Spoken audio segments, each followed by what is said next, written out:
Bienvenue, je suis content de te retrouver pour cette nouvelle vidéo. Aujourd'hui, on va aborder un sujet brûlant. Peut-on avoir des rapports sexuels en dehors du mariage ?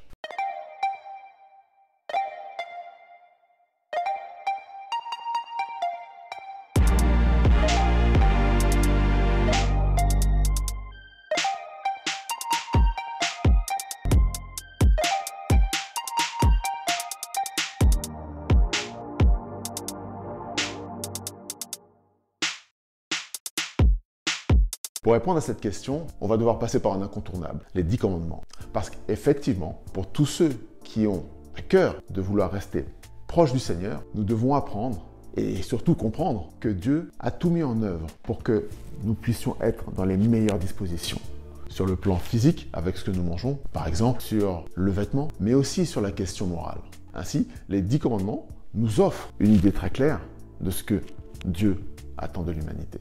D'un autre côté, si tu te poses la question, c'est parce que tu as bien remarqué qu'il y a toute une partie du monde qui couche avec l'autre sans même se demander ce que Dieu peut en penser. Ou alors, peut-être qu'il y a quelqu'un dans ton entourage pour qui tu ressens beaucoup de désir. Ou alors pour les femmes ou pour les hommes, ce qui peut se comprendre naturellement. Mais le désir brûlant est une chose très délicate.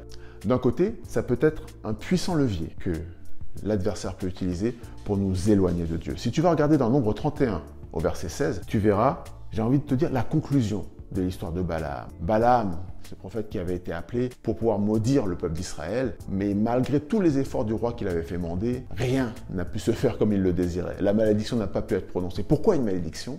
Parce que grâce à une malédiction, il y aurait une brèche créée dans ce peuple qui avait un Dieu si puissant et qui laisserait une ouverture pour l'adversaire. Mais ça n'a pas fonctionné. Ce qui a fonctionné par contre, c'était le levier du désir brûlant. En attirant les hommes loin de leur Dieu, en usant de ce stratagème du désir brûlant, alors on a créé une brèche parce qu'on avait créé une séparation entre les enfants de Dieu et leur Dieu. Donc le désir brûlant est quelque chose qui peut nous manipuler, nous pousser à prendre des décisions qui peuvent avoir des effets catastrophiques.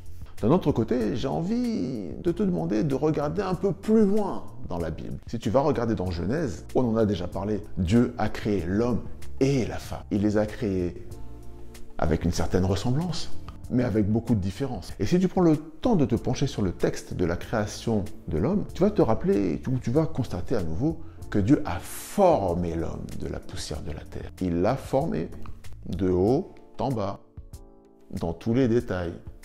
Et le détail sexuel, qui n'en est pas un finalement, était aussi dans le plan de Dieu. Dieu avait tout ça bien en tête lorsqu'il a créé l'homme et la femme.